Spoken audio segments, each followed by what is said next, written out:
Welcome to Fish Fingers and Custard, the Explosion Network's Doctor Who Aftershow. I'm Dylan Blight, and joining me, Ashley Hopley. Hey Dylan, excited to be here. Did we get back from the TARDIS in time for season 12? Oh, what year is it? 2021? God damn it. I think we jumped ahead too far. How many seasons did we miss? What's that, like one and some specials? But it's like 3 years later. You're telling me there was only one season? Yeah, so we missed a season. Sorry, we were stuck in space prison. That's what happened, right? Something like that. Yeah, we missed a season and we missed the special. I think that's right.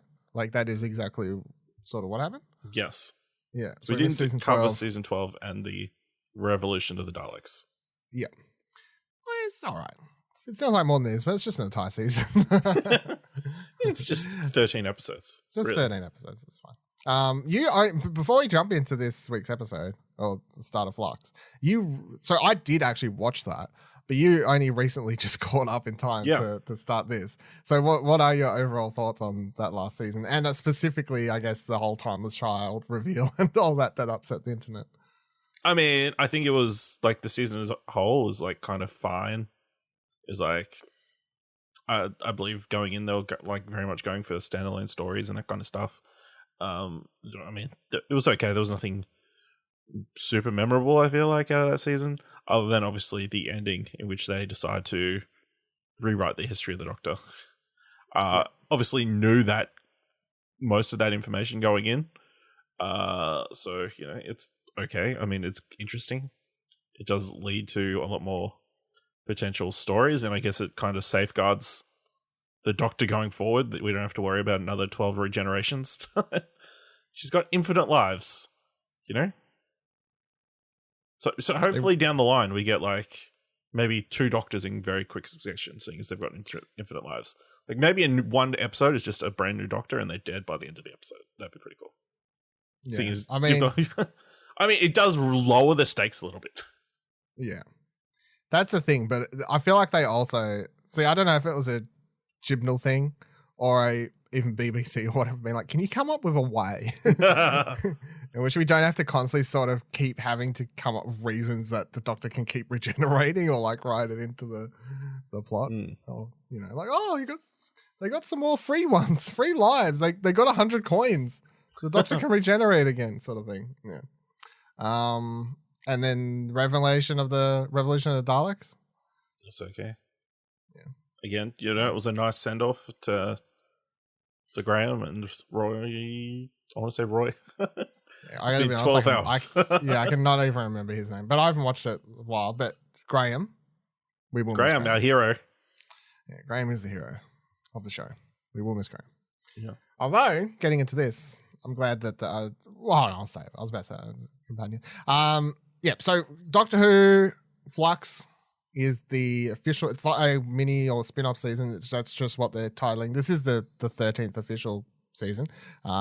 Fittingly, the Doctor will finish up in the 13th season.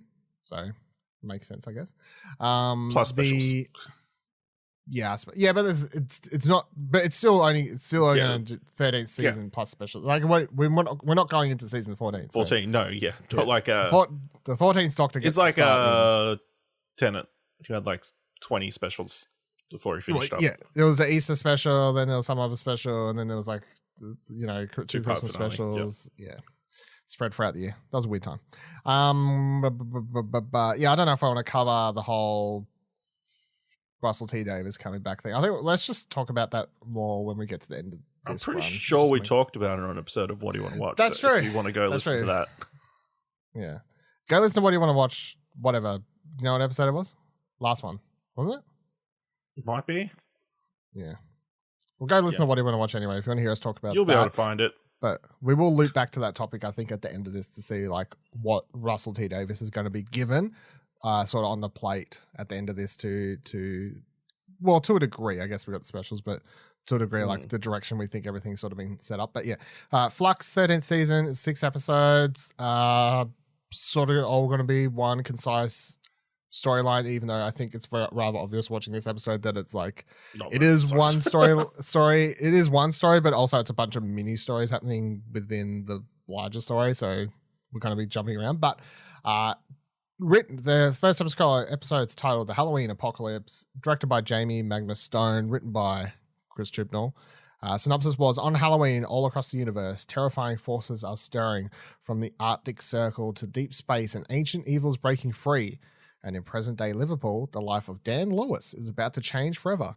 Why is the Doctor on the trail of a fearsome Karvanista? I can't even say that. Dog? And what is the Flux?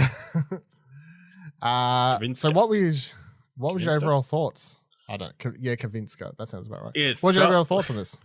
It felt like the first episode of a larger story, which is a very big change of pace too. Obviously, the last two seasons. Yeah. But yeah, there's a lot to take in this first episode, and there's like a lot. It was like kind of like getting hit in the face a bunch of times with a bunch of new information, new characters, new situations. Obviously, we're coming off the Doctor, like learning. She's still kind of keeping the cards close to her chest about her identity and her past to Yaz, even though Ryan's the one she told all the information. That's the one, yeah. About the timeless child and that kind of stuff. So, I liked it for the most part. I think there's some cool elements. Obviously, they've got this giant thing chasing them or whatever. That's kind of there. I like the dog creature. That was very cool design.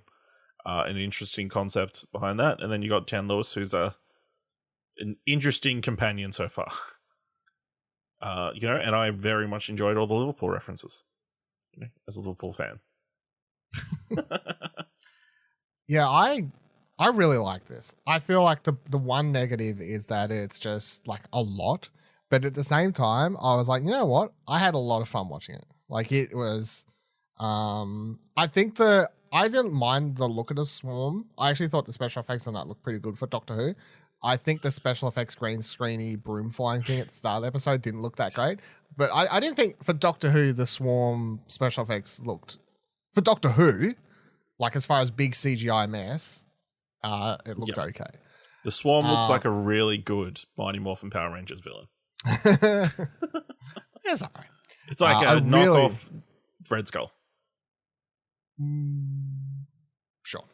The new, but so that's he's it's scary. I guess he's Thanos snapping people, right? Or whatever. That's what it looks like. Yeah, so that's an interesting scary thing going on. I don't mind the introduction there. Lots to learn. Dan, who I know nothing about this John Bishop person, even though I understand they're a comedian and sort of, I guess, popular in the UK. I've never watched anything they're in or any stand-up or anything like that, at least as far as I'm aware. Really liked Dan. I was instantly into this character and just I thought he was funny and easy to like, and you got aboard and a lot of and his comedy actually worked. It didn't seem forced or just sort of hammy or anything. It was funny. That moment, the dog thing, whatever it's called, Karvanista, whatever. Yeah, whatever. Karvanistas. Karvanistas. The second that kicked the door down, he's like, "Oi!" It's that was just such a reaction. It was just what are you doing? Go home. And he's like, "Go home to your mum and tell her you put on a good show or whatever." I liked all that. I thought it was a lot of fun. You got this really interesting thing with Claire, Weeping Angel in this. I was like, that was a really well shot scene. I was like, oh, this is actually scary. I'm not not hiding behind my couch, but I was also like, this is the proper level of Weeping Angel. It was shot well enough that you were had a bit of that tension that would actually scare kids. And I forgot how good the Weeping Angel. Well, I didn't forget, but it's been a while since we've seen Weeping Angels sort of be used properly. So I'm really looking forward to when we get back to the Claire stuff to see some more of the Weeping Angels. What else are we? I was just doing a quick run through before I want to loop back away. Oh, Sontarans. Yeah, Sontarans? Yeah. One of them apparently is much uglier than the other one. Yeah, that was quite funny. See, again, that I feel like that could have that you're writing a line there, but it worked for me. I just thought that was sort of silly humor. It's you are really ugly, or whatever. And the way it's just yes, I understand. I don't know. I think all the comedy in this worked for me for sure. Yasmin's probably gonna die. So. Do you think? It's I don't know. There's a running joke where it's if any of the Doctor's companions start getting too comfortable in space and time travel and whatever else, where they're sort of running around and doing things on their own without the Doctor, and they just know a lot now. There's most of them They get too close, dying, or or something like that. So I mean, maybe not. It's just that's sort of I think running for him. I imagine they'd want to start with another clean slate. So yeah, I would presume they're going to start with a clean slate, which makes you go, okay, so John Bishop's doing what, season and specials potentially, which is fine. And maybe that's all you need, but hopefully they don't get too attached. But so I don't know. Let's leave. I guess we're going to say the Swarm is the big overarching plot that we'll probably always touch on each episode. Is that's how I'm taking it? I assume that the Swarm's the big bad for the season. The way we're tackling it. Yeah. So we're gonna have all these other things we touched on. Like next week we're in the War of the Sontarans or whatever. But we're still gonna at several points in the episode probably have a random interjected scene that'll be like, hey, remember people, this person's like Thanos snapping, sucking. So are we assuming the Swarm is behind the Flux? I assume so, yeah, because it's like looks very similar. When it like eats the planets and stuff, right? I guess. That's how it looks. Or are you assuming that's not? You don't think it is? I have no idea. I assume because the Flux didn't come along till the Swarm got out of himself. Or whatever. That kind of stuff, so. Yeah. What do you reckon the connection is with the Doctor with the whole... Because the first time we see, obviously you hear temporal link or whatever it is awoken, and the Doctor's suddenly got this vision to see what's happening. So there's like a connection there. Swarm explains that they fought each other across the galaxy, but I think he says they did a really good job on you or something, like implying someone wiped the Doctor's memory or something like that. Well, I assume it's going to involve a Doctor before the first Doctor, you know? You reckon? Yeah. Well, I mean, that's... a previous Doctor, a previous incarnation of the Doctor made sure to wipe the memories before regenerating? Is that what we're saying? Yeah. Well, we know that the Doctor's mind's been wiped before, but otherwise you would remember all the previous reincarnations before one. So we still don't know where that other Doctor from the Joe Martin Doctor. Joe Martin actually fits into to the spectrum. Yeah. Yep. So that's something. And they have the Swarm has a sister. So when I open Twitter and the few people I follow that watch and tweet about Doctor Who whenever it's on, of course, someone instantly is making a joke that the sister was the Rani, and all this sort of like long running Doctor Who joke about returning, bringing the Rani in from the classic Doctor Who sort of stuff. So it's like the equivalent of, I nearly wanted to make the joke about, I was like, here's my joke. Tell me if I should tweet this. Ready? Some wording of, who do we all reckon the Swarm is? Me personally, think it's Mephisto. Like, is that a good yeah, that works. Yeah, that works. All right. I mean, who's behind the Flux? I'm pretty sure it's Mephisto. Who's behind the Flux? Pretty sure it's Mephisto. All right, I'll tweet that after. Yeah, that was a shout fault before, but I was like, I know. I bet tested on you to see if it's a... I'm like combining fandoms. Like, you have to really understand the running jokes on Marvel stuff and then also be watching Doctor Who at the same time. So, yeah. Yeah, so that's the Swarm. I'm definitely keen. Do you like the person, like the way they're portraying, or is it just a little bit too like corny, sinister bullshit? Like I said, it feels like a Mighty Morphin Power Rangers villain, you know? Even just the over the topness of like the introduction and that kind of stuff. But that's like fun. I mean, it's Doctor Who-ish. It is very different to any adversary that the Doctor's kind of had. You know, even the Master's like a little bit over the top, but like not this over the top and not this powerful with like instant killing stuff. And yeah, so I think also with the sister thing, I think is another sign that someone's like been trying to make the world forget about the Swarm. So I don't know how you took it. I took it as they hid that person like inside of a human like body, shell or whatever you want to call it. But I also took it as if they were aware they would eventually turn back, that they didn't actually want to turn back, and that the husband or boyfriend or whatever was also aware that that alarm or whatever was going off meant that they were going to turn, and they were trying to just ignore it. That's how I took all of that. I assume they didn't know what the alarm was for. Okay. He's like, no, we'll just destroy it and pretend we never heard it. And then it turned out it was super important. So, because at first I was like, who the hell are these people and why do I care? But we got this soon enough. There's a lot of that. Yeah, there's a lot of that. I mean, it is the fact. I've seen people like general consensus on Twitter. A lot of people. So I've seen mostly people be positive. Most of the negative reaction is, oh, it's just a lot of setup and all this sort of stuff. I'm like, okay, but wow, that's also, what the first episode of most TV shows is. Yeah, but also we're going into the season knowing it's the first of a larger story compared to the normal season of Doctor Who, where if they'd done this last season, you would have been like, massive, big introduction, 1 million plot points. All right, now here's 5 one-off episodes that have nothing to do with... Well, they did open last season with a 2-parter, so... Yeah. But again, like, we you at least know that next week, when we're watching this on Monday, again, you at least know you're going in and we're straight into continuing stuff we've already touched on. We're not into a brand new thing. Like, we're going into characters and elements we already touched on. What did you think of the whole weird thing about man's best friend? I liked it. I mean, it's a fun pun, and I guess you know that they couldn't like take more than one person at a time. That doesn't, they all got assigned one. All got one. It doesn't seem very practical. There's like one human left over. I think they set that up so they could purposely have them do the shield. Guardians of the Galaxy shield around the Earth. Shield thing. Oh, I thought that was pretty cool. No. It's done, but it's been done, but still thought it was pretty cool. I mean, they should have done like shots from the Earth, like of what it's like from the inside, like everybody freaking out. Why has the sun gone out? Yeah. I mean, often there's things in Doctor Who where you're like, what would the random civilian on the street be thinking at this moment while things happening? But it's a weird time for an eclipse. Yeah, never really explain any of that sort of stuff.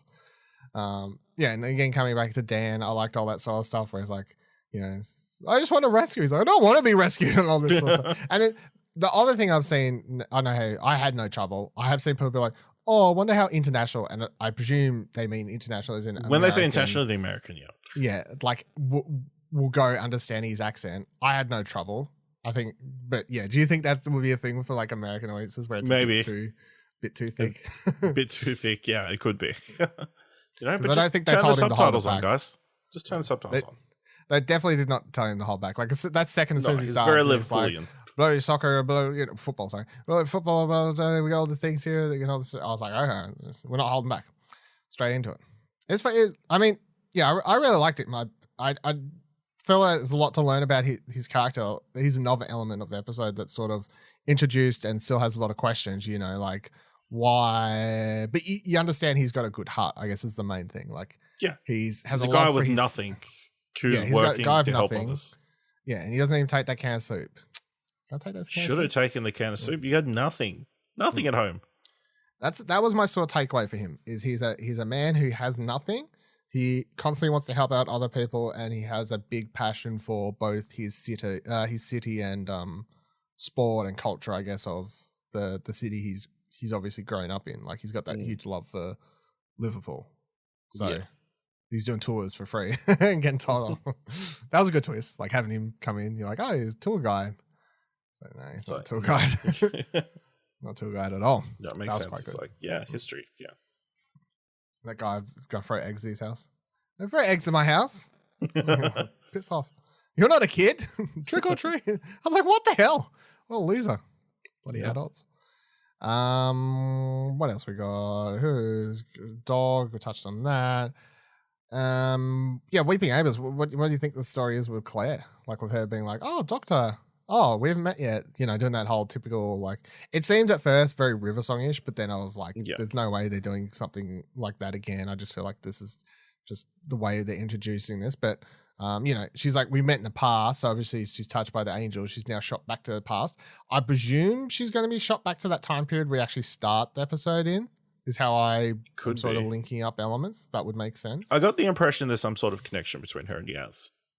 You reckon? At least going forward. Yeah. Just the way the camera was on the pair. So, I've got no idea. Obviously, she's already been through something, and now she's gone through it. She's going through another thing with the Weeping Angel. So and she knew what a Weeping Angel was before what it was, trying to avoid before blinking, she was even touched by one, which is the interesting part, Like if they met in the past and she only got just sent back to the past, has she somehow made it back to be sent back again? Like she already knew what the angel was. Yeah. So she's had a run in with them. Like, oh, not this again.